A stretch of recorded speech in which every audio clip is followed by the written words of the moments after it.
Okay, good morning, good afternoon, and good evening. So I'm really pleased to see that there are people joining in from all over the world today, from US, from Europe. Wow, it's actually middle of the night there. Various parts of Asia, and we actually have one person from Africa, and of course all over Australia. So a very big thank you to all of you for joining us. I know that you are all very busy people, so we really appreciate you taking the time to attend today. I welcome you all to session 2 of our webinar series, Empowering Your Business with Intelligent Automation. Now, some of you have attended our first session. Now, in that, we had 4 speakers from 4 different companies, and they each gave an overview of RPA from a certain perspective. Now, based on feedback, this time we have decided to do things a little bit differently.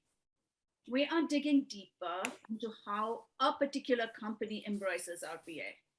And we're doing that in partnership with The Missing Link. So, before we begin, and before I introduce you to the panelists, I would like to acknowledge Prince, our brilliant administrator. He has been doing all the back-end work, and he's here today to make sure that everything runs smoothly. Prince will also be checking out for questions, so please make sure that you keep them coming as you listen to our speakers. Okay, so let me now introduce you to the panelists. My name is Vandana. I'm the head of Australia for Apna Infotech.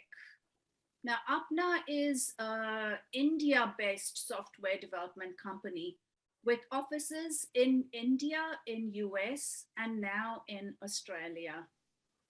I helped establish our presence here in Australia, and I operate from our office in Toowong, Brisbane. We have here Matt Dunn and Callum Walker from The Missing Link. Now, those of you who attended the first session will remember that Matt gave an excellent presentation on what RPA is. So he will start today by talking a little bit about Missing Link and then giving a summary of what RPA is for those of you who were not here for the first session. And then Callum will come in and tell us about how RPA is being used at The Missing Link. Next, we have Yogesh Jain. Yogesh is the head of RPA at Apna Infotech. Yogesh is going to come in at the end and tell us about a couple of emerging technologies in the field of RPA that we in Apna Infotech are investing in. And then we have Abhijit Roy. He is the founder and CEO of Apna Infotech. Now, Abhijit started Apna about 14 years ago on his own as a web developer.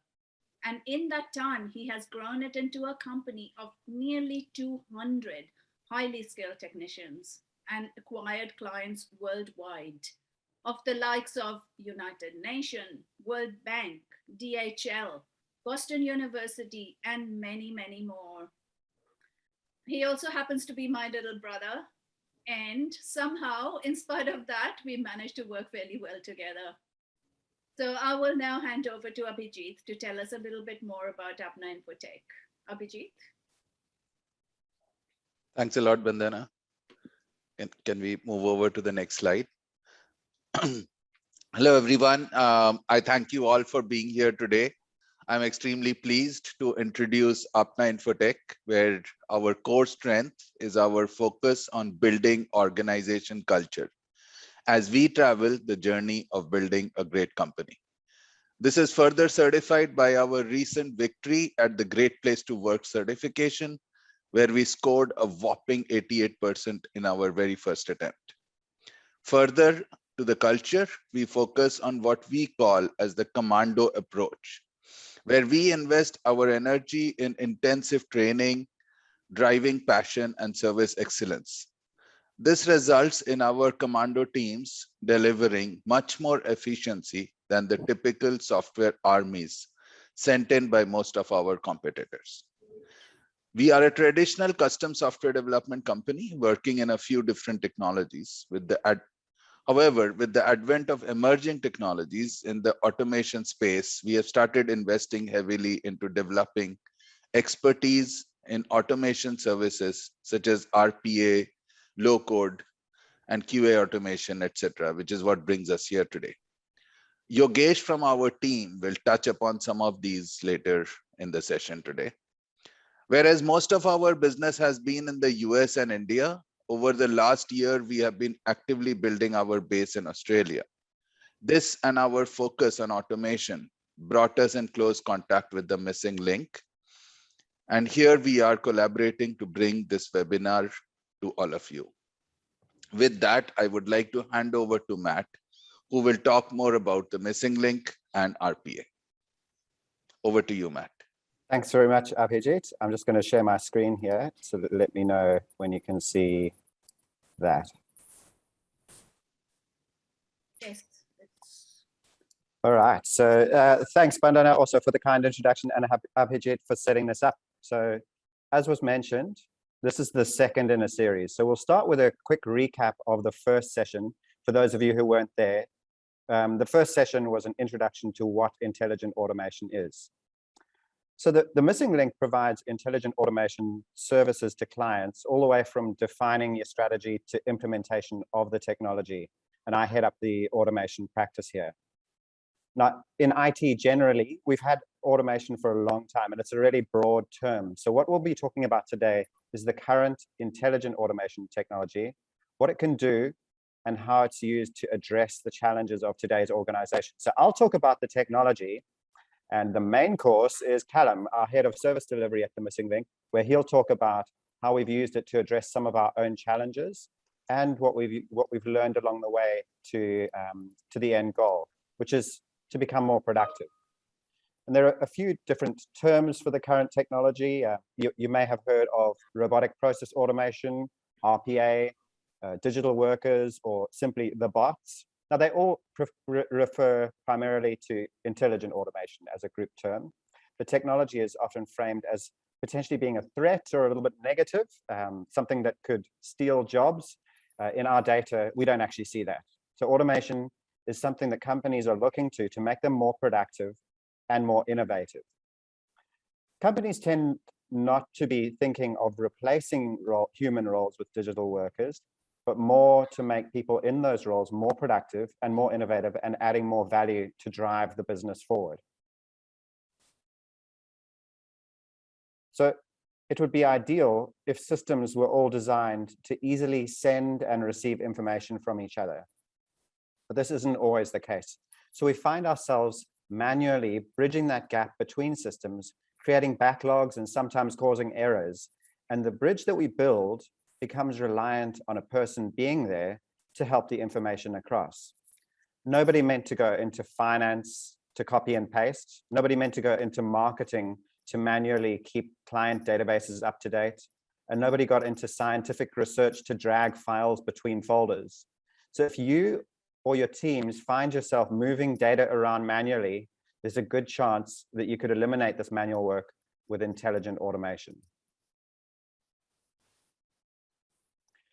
Intelligent automation is designed to bridge the gaps between the systems, freeing up people to do more of what people are best at, and that's collaborating, being creative, and solving problems, and thereby contributing to the purpose of your business.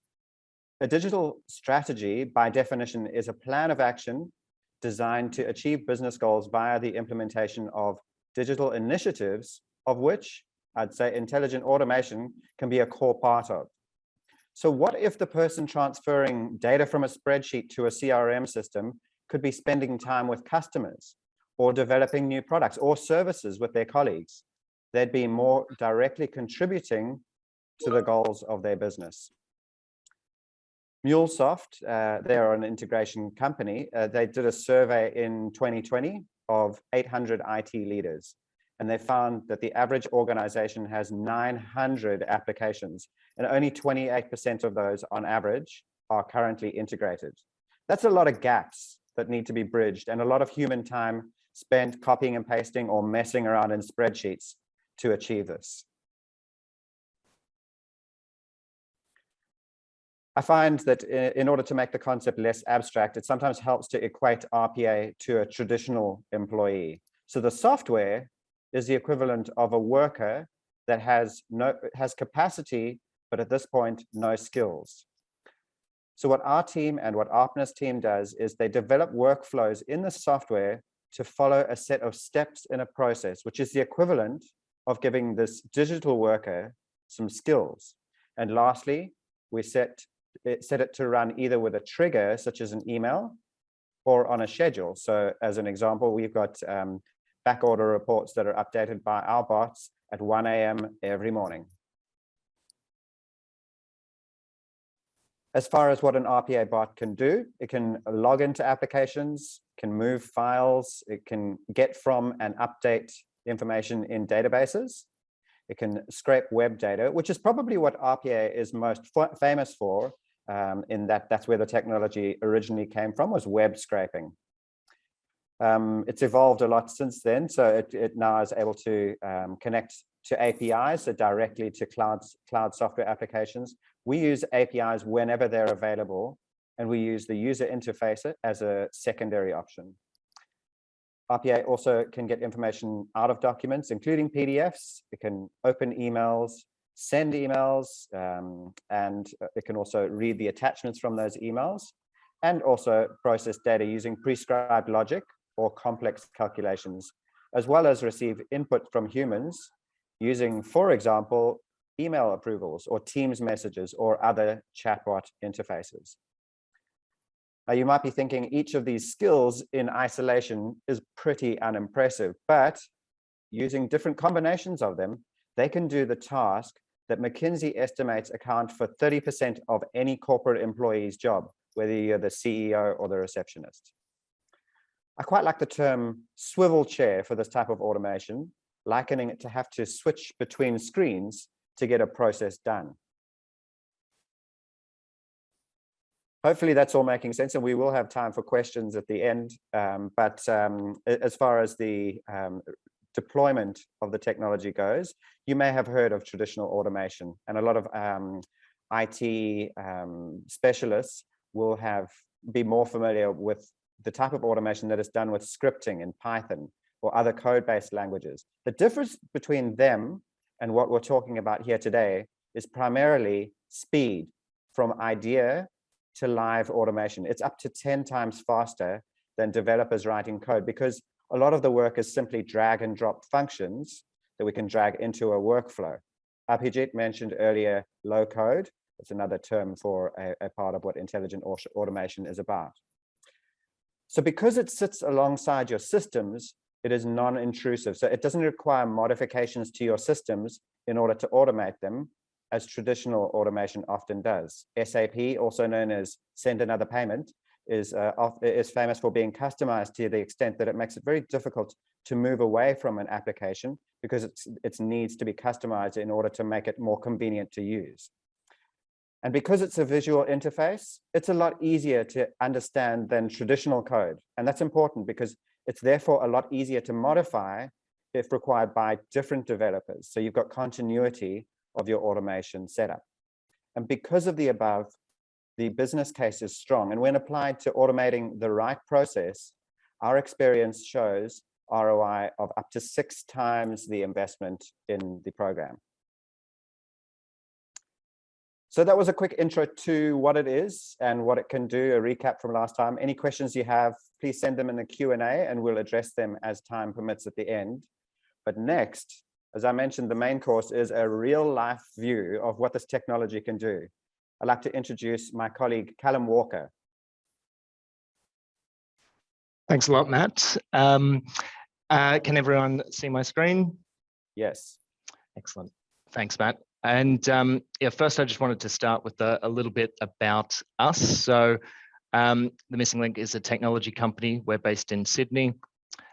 We have 3 distinct business units, each focused on different areas. So we have IT infrastructure, cybersecurity, and automation.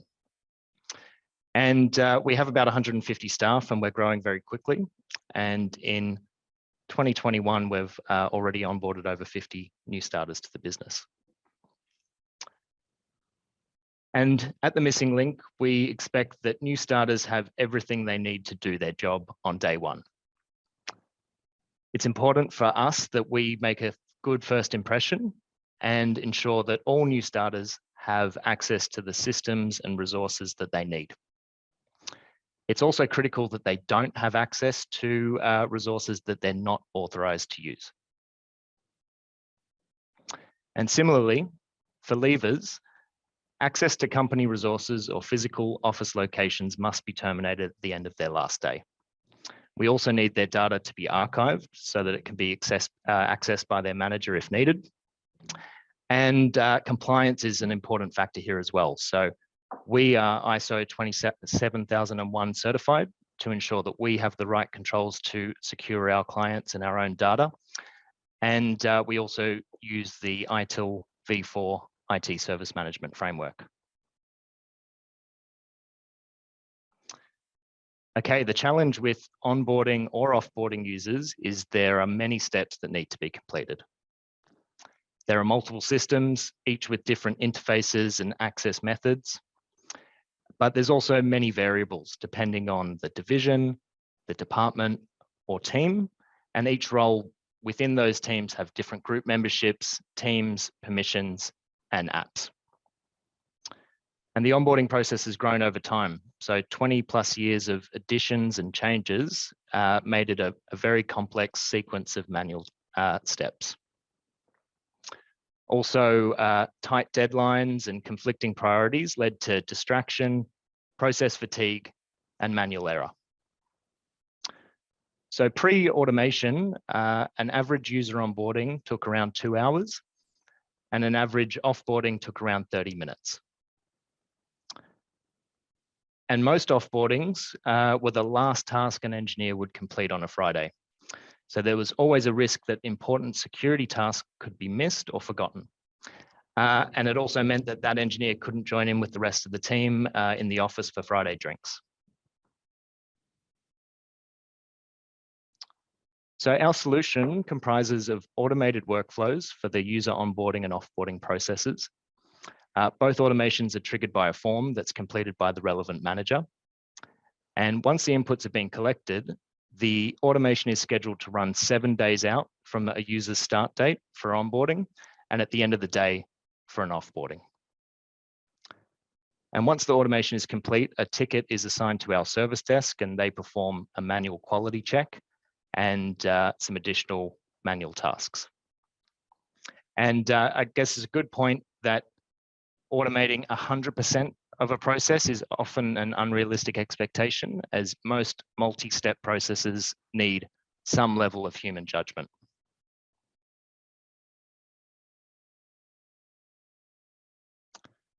Okay, moving on to the wins. So automating the onboarding and offboarding processes have delivered some significant wins for the team. Cycle time for onboarding is down from 1 to 2 hours to less than 5 minutes. And cycle time for offboarding is down from 15 to 30 minutes to approximately 2 minutes. And automating the processes have reduced stress on our service desk staff and freed them from staying back late on a Friday. It's also increased the confidence of the quality of user onboardings and offboardings across the business. Manual error, another important factor, has almost been eliminated. Really, the only potential point of failure there is on the input, so what gets entered into the form.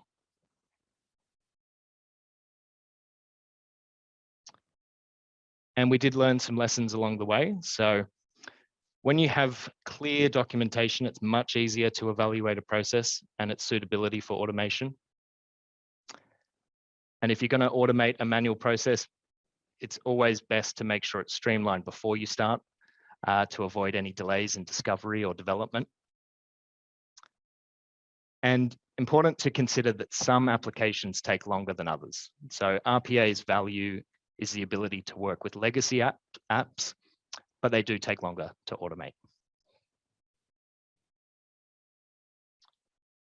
If you plan to take your automation to scale, you need to have good documentation and change management so that one developer can work on updating another developer's work, and there's an audit trail of what's been done. And tracking the benefits of the automation helps sell the program further. So any investment should be measured to see what the ongoing returns are. Lastly, there's a dollar benefit to automation, but there's other important benefits to consider, such as improved compliance, better customer service, employee engagement, as a result of people not having to do mundane and repetitive tasks.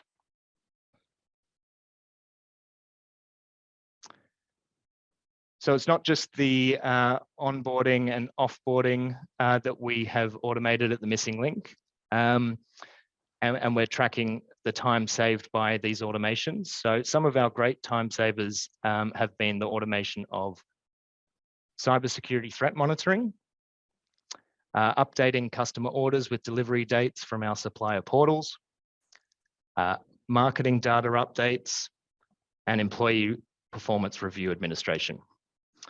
And we've got a full pipeline of processes to automate next.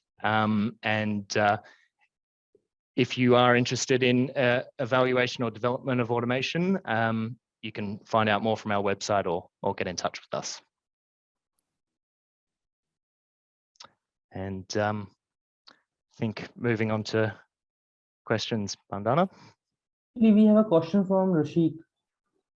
There is a question. There are some questions come in.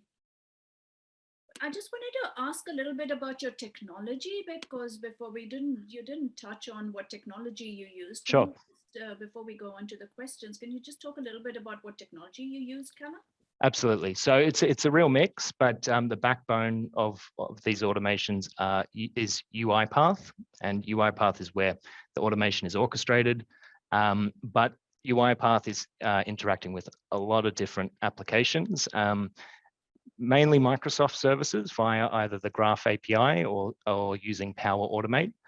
And it's also it's quite a bit of surface automation of some more legacy applications that need point and click automation. Also, Matt, we had spoken about kind of showing a live bot or something like that.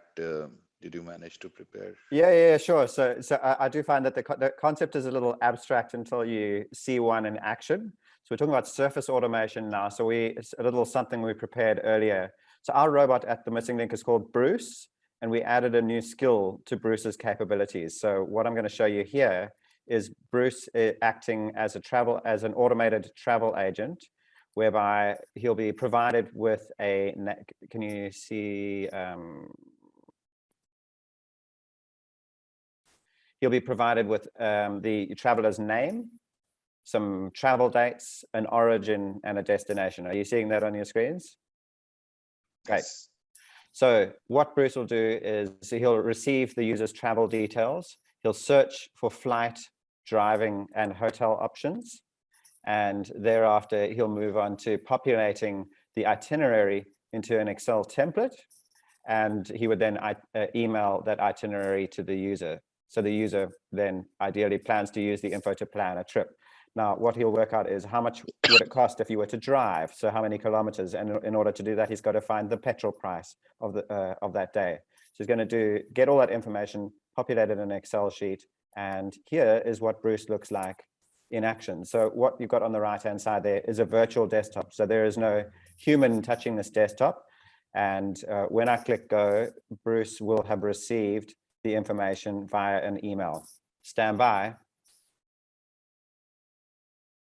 So he's opening up Google Maps website there to search for driving details and pulling out the time and the number of kilometers. They're getting the fuel price, getting the top 3 flight options for those dates that were provided, and then grabbing the hotels, the hotel ratings.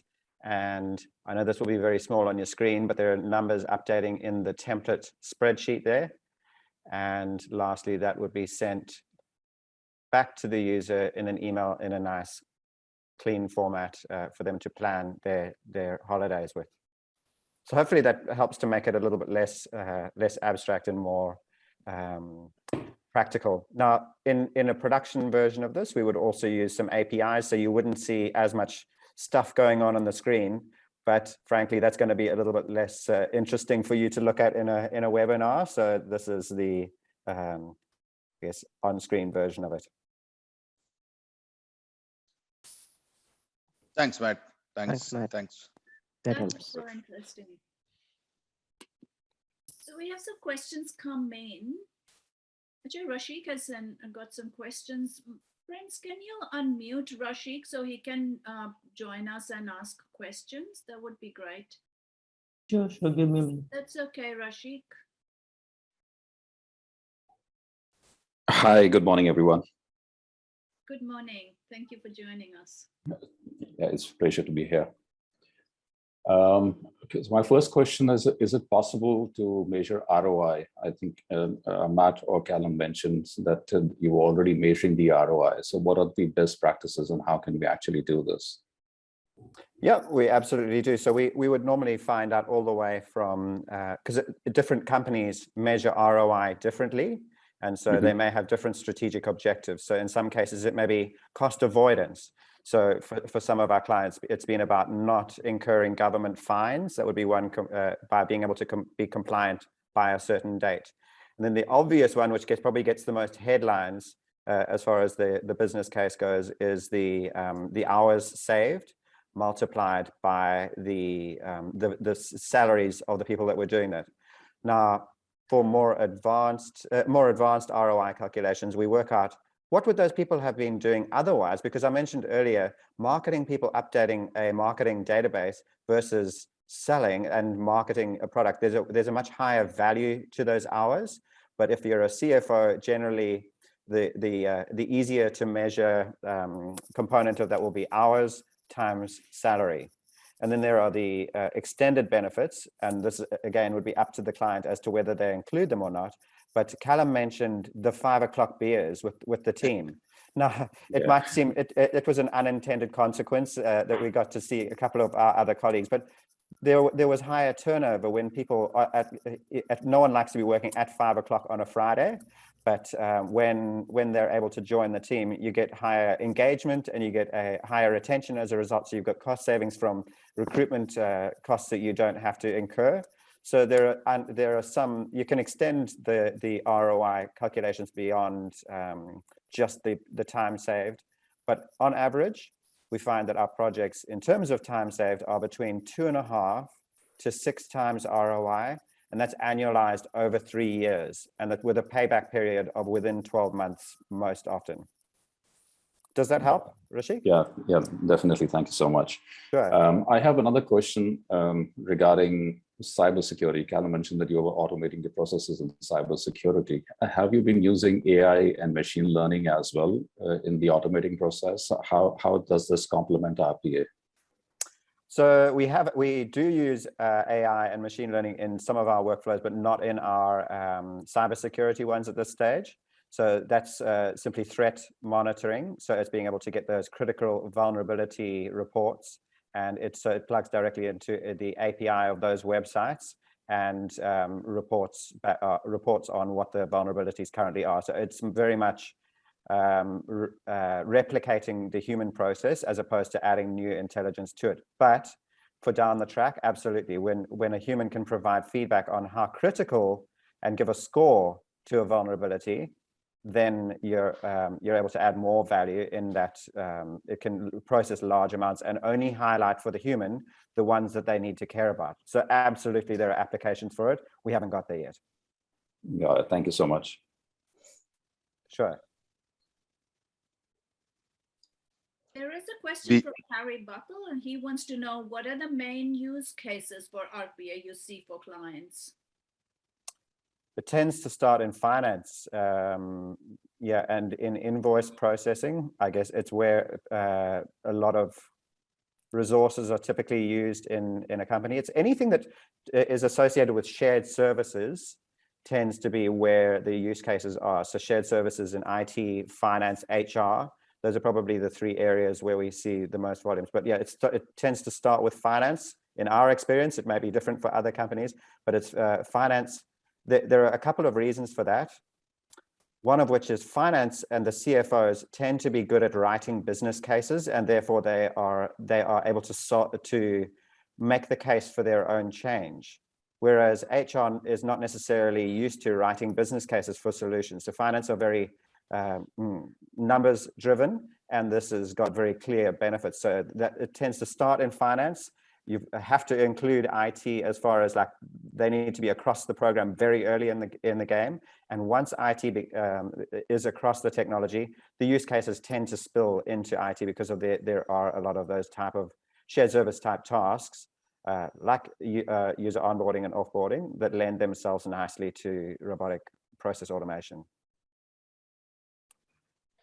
We can also share heat maps after this, as far as which can show within each business function where the highest, I guess, highest bang for buck in terms of your automation investment tends to come from.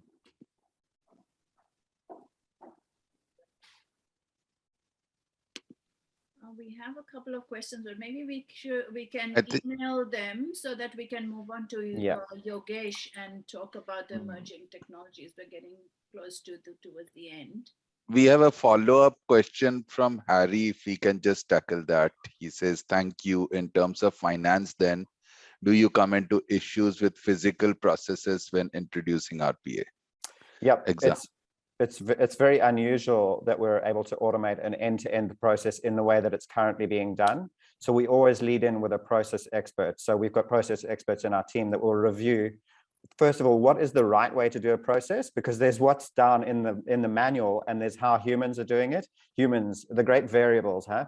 So what we look at is designing the process for automation. An example would be, so there are approvals required in a finance process, and in the document, they do that by email, but in real life, they'll give each other a call, or they do it on Teams, whatever it might be.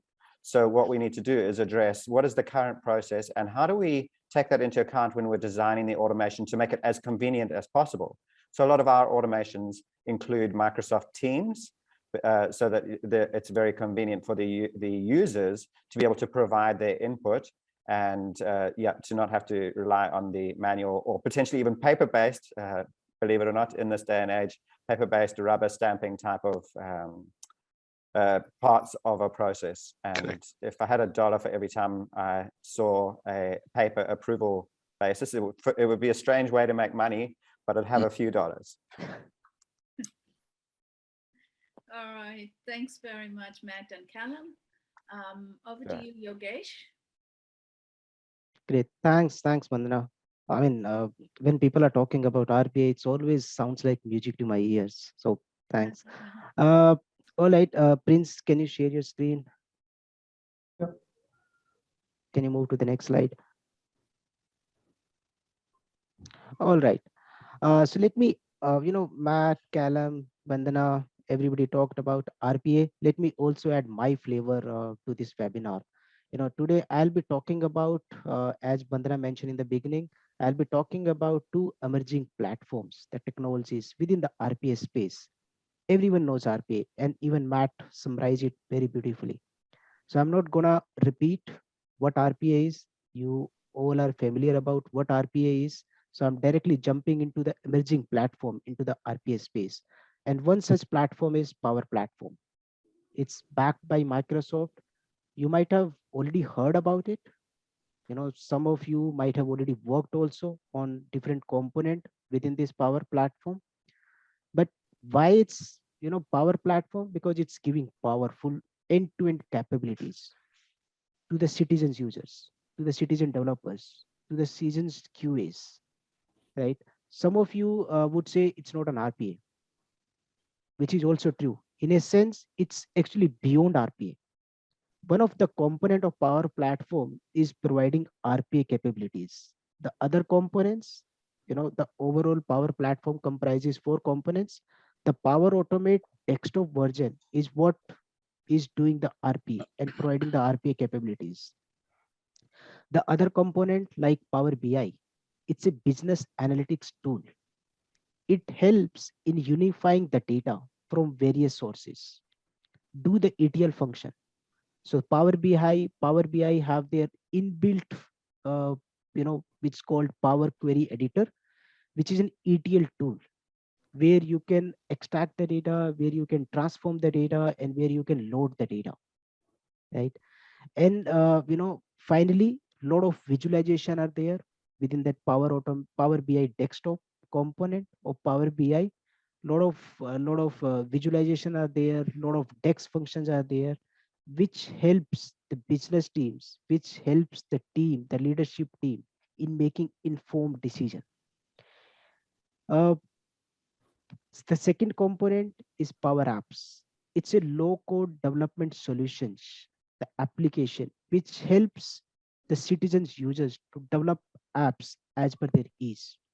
Features like drag and drop, standard app development templates, database schemas helps the users to develop app in hours rather than months, which usually happens in the traditional ways and traditional language. It also provide the various methods, various approaches through which you can develop the apps in hours. A couple of them are canvas based approach, the model driven approach, as well as the portal approach. The third component is Power Automate. Earlier, it was known as flows. It gives the power to end users or seasoned QAs to automate business processes at their ease. It comes with cloud versions as well as desktop version, like I mentioned. The desktop app is what we called and used for RP automations. The cloud versions, it connects with all the various applications within Microsoft ecosystem as well as outside of Microsoft ecosystem. And the fourth component is Power Virtual Agent.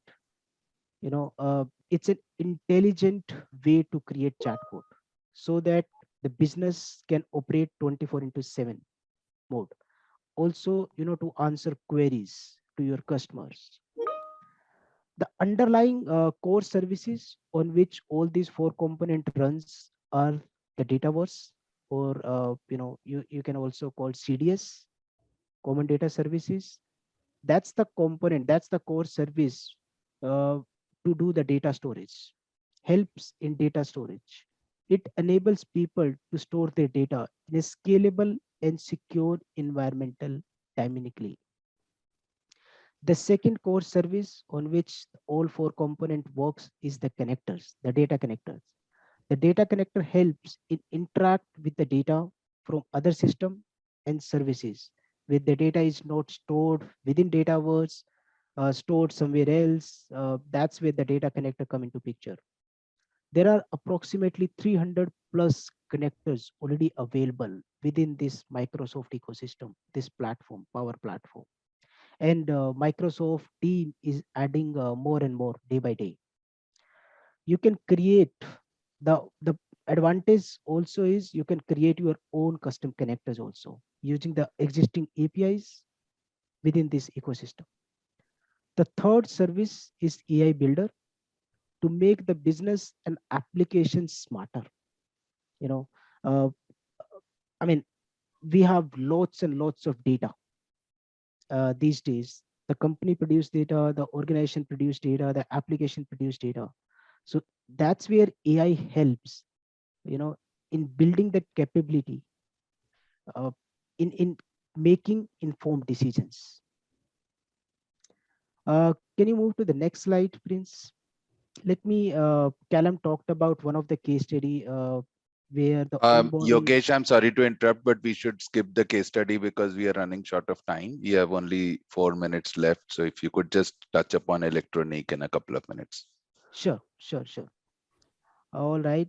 Seeing the time constraint, let me move to the next emerging technologies, which is electronic. Electronic is another RPA platform.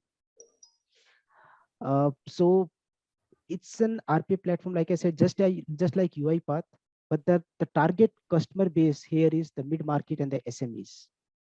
Because of its disruptive and pricing model, it's gaining momentum day by day in the market. Along with the UiPath, we have also joined we already have the UI capabilities in-house, like Callum also mentioned, within Missing Link as well as within Apna Infotech, we have the UI capabilities, UI path capabilities. Along with that, we have also joined hands with Electronic, and now the team have started, building that capability within this platform, Electronic.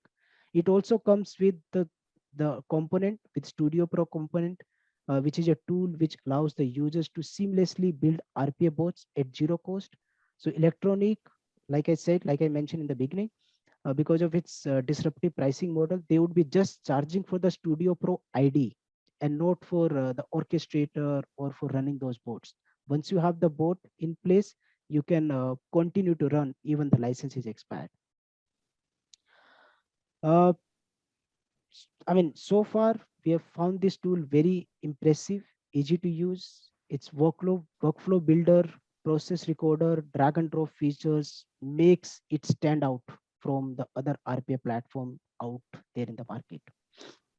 Next slide, please. All right. So what next? We have talked about the UI path. We have talked about the emerging platforms. Because we just have limited time, so it's not possible to talk about each and every exciting capabilities and implications within these 40 minutes. So to know more about what this emerging platform do, how the tools may help you, you can always reach out to us or write to us. The numbers are shown onto the screen. You can drop a note, you can call out, and then we would be ready to help you in the consultancy, in the workshop, as well as in building a proof of concept with minimal investment. I want to personally thanks to all of you for sparing out time and joining this webinar, uh, early in the morning here in India and afternoon there in Australia and other parts of the countries. So thank It's you so like much. Back to you, middle of the Bandana. night in Europe. Sorry. Yes, middle of the night in Europe. Yep. Thanks everyone. Back to you, Bandana. Yeah, thank you very much, Yogesh. And we have now come to the end of the webinar. Like Yogesh said, if you're interested in exploring how RPA can be implemented in your company, then please contact either us at Apna Infotech or Matt Dunn at the Missing Link. All our details are on the slides. The webinar has been recorded and we'll be sending you the recording. Now, I hope you all had a terrific time today. And once again, thank you very much for joining us. And we hope to see you at our next session.